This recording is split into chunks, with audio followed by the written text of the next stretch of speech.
हाँ जी। नमस्ते जी, नमस्ते। वंदे मातरम, वंदे मातरम, वंदे मातरम। मैं आज आपसे बात करना चाहता हूँ जो हमारे देश पे हमला हुआ है भाई। हालांकि मुझसे बड़े बड़े लोग जो जो कि उसमें सेना में बैठे हैं, उसमें पीएमओ में हैं, और भी बड़े बड़े ना के रा के लोग हैं, वो सारे इस पे कुछ ना कुछ तो कर ही रहे हैं। वो सारे इस विषय पर कुछ ना कुछ अपना योगदान दे ही रहे हैं भाई। और प्रधानमंत्री मोदी ने भी पूरा इनको इनको जो है टक्कर देने की ठान ली है भैया। पर कुछ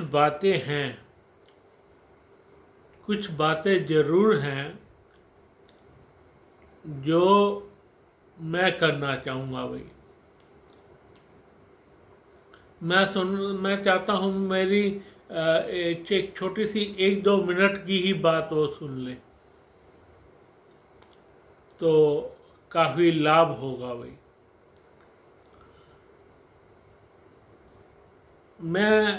मेरा विषय कुछ और चल रहा था, लेकिन कुछ कुछ ऐसी बातें आ जाती हैं देश के प्रति कि मुझको वो अपना इंटेंशन मोड़नी ही पड़ती है भाई।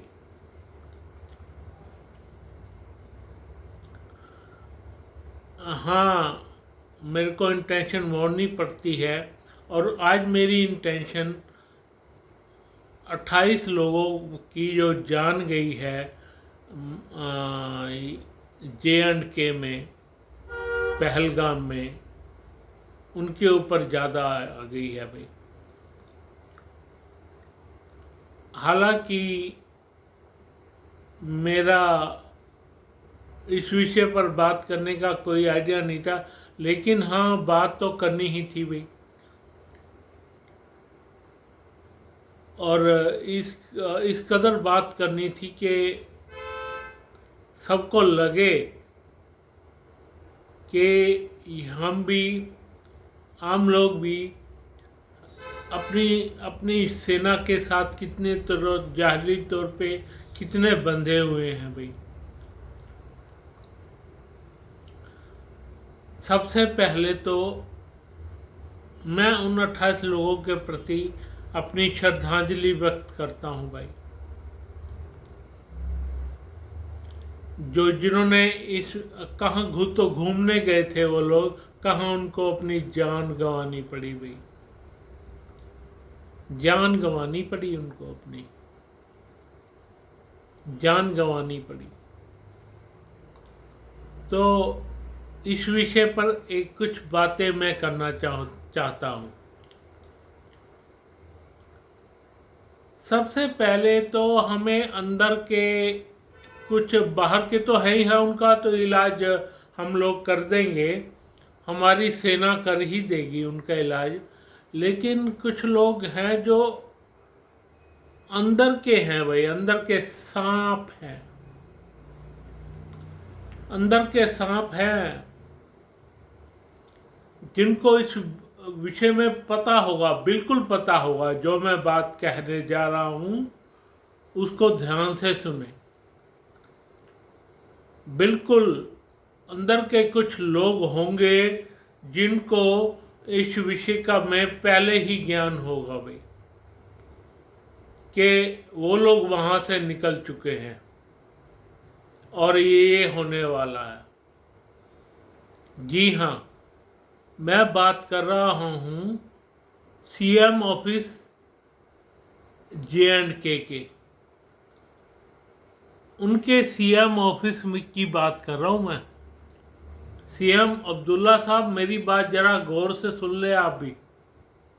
आपके जो नीचे बंदे हैं ना, नीचे सारे बंदे जो हैं उनमें से 2-3 ऐसे जरूर हैं जो नाग हैं, नाग।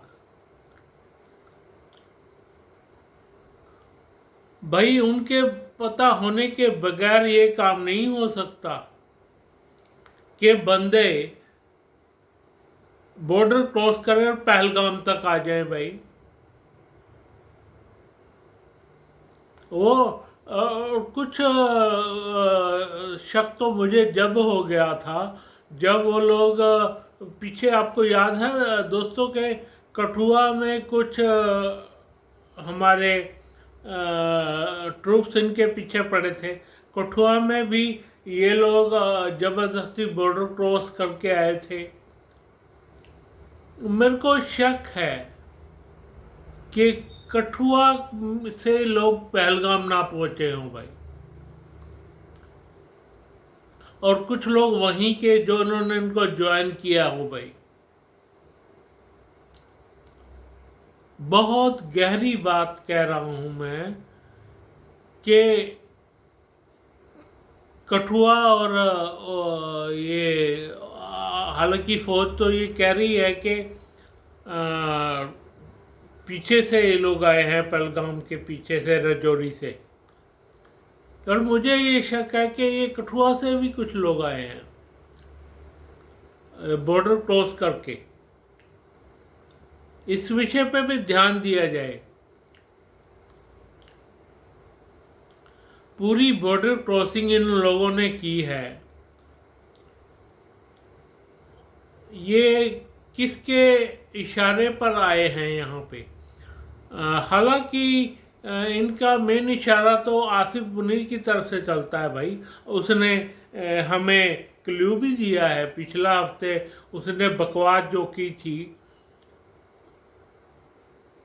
कि हम दो कौम हैं, हम आपस में रह नहीं सकते, ये वो दुनिया भर की उसने बकवास की थी वहाँ पे।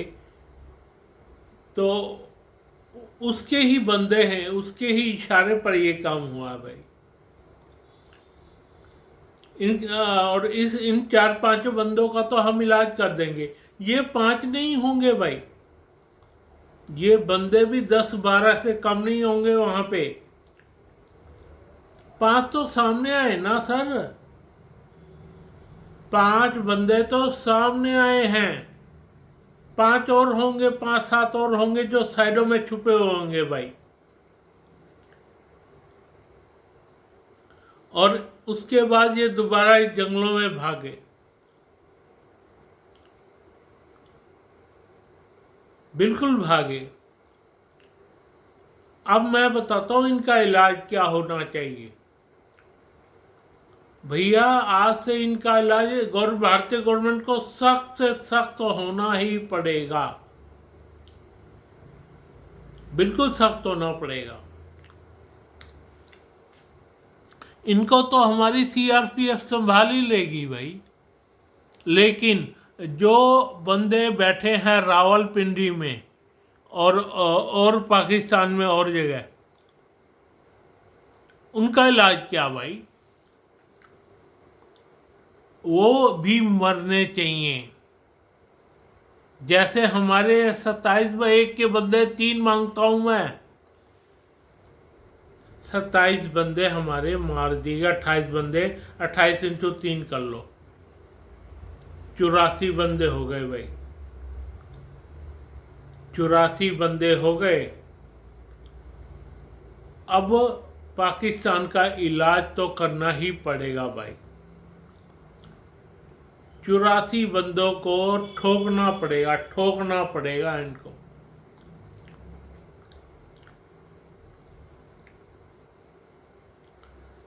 चौरासी बंदों को पाकिस्तान के जो उस तरफ बैठे हैं उनका इलाज होना चाहिए। इनका इलाज तो कर ही देंगे। इनको तो इंडिया क्रॉस नहीं होने देते भाई दोबारा।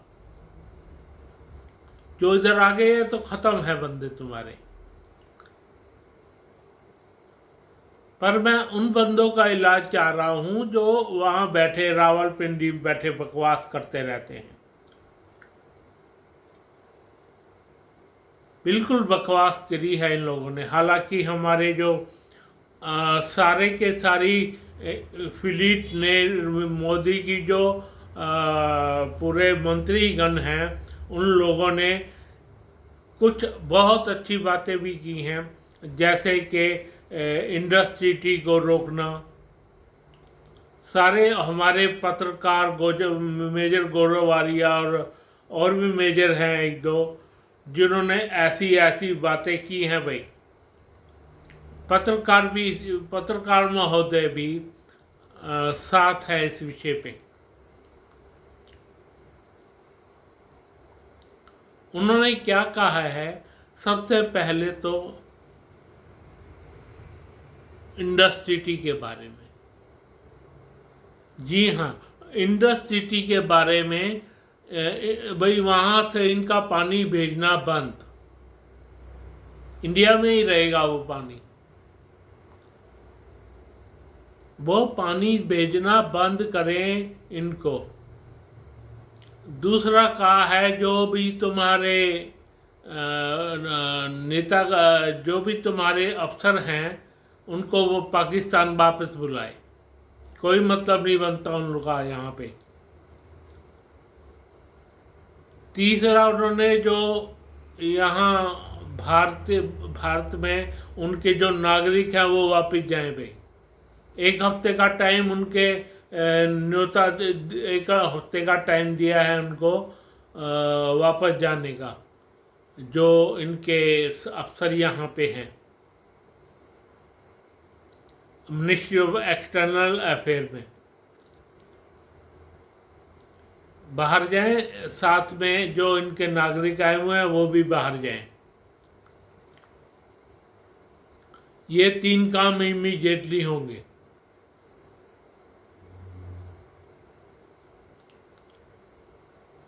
इस 3 काम के अलावा जो हम खोज रहे हैं, जो हमारी बातें चल रही हैं,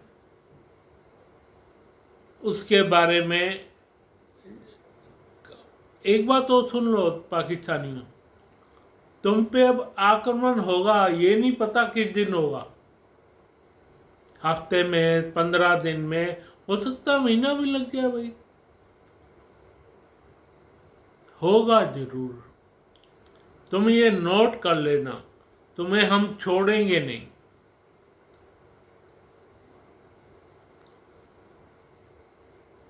तुम्हें हम छोड़ेंगे नहीं भाई। हमारा चाहे जितना मर्जी नुकसान हो जाए, तुमको इस बार बराबर करके रहेंगे। बिल्कुल बराबर करेंगे हम तुम्हें। हम किसी भी पक्ष में नहीं, कोई भी बंदा भारतवर्ष में ऐसा नहीं है कि तुम्हें ना मानना चाहता हो भाई।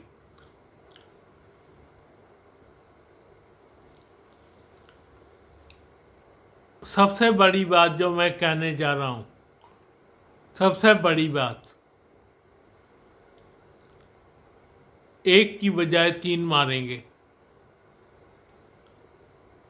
मैं सच कह रहा हूँ, एक की बजाय 3।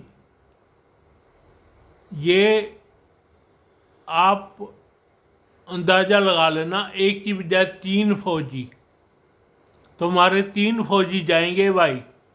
एक आदमी के मरने के बगैर हम तुम्हारे 3 फौजी जो उस तरफ हैं, पाकिस्तान में हैं, 3 बंदे बिल्कुल जाएंगे। इस विषय पे पूरा संज्ञान लिया हुआ है भाई। एक की बजाय 3। ये कैसे होगा, ये तुम्हें आने वाले दिनों में पता लग जाएगा। पूरा भारतवर्ष तुम्हारी इस शहादत को देखने के लिए बेचैन है, बिल्कुल बेचैन है। पाकिस्तानियों, तुम्हारा तो इतना बुरा हाल करेंगे, तुम के दुनिया देखेगी। एक की बजाय 3, याद रखना। अपने 3 वो बंदे चूज कर लो, कौन जाने वाले हैं। और हो सकता है आसिफ मुनीर भी ना जा रहा हो। आसिफ मुनीर की बात कर रहा हूं मैं। इतना बुरा हाल होने वाला है तुम्हारा।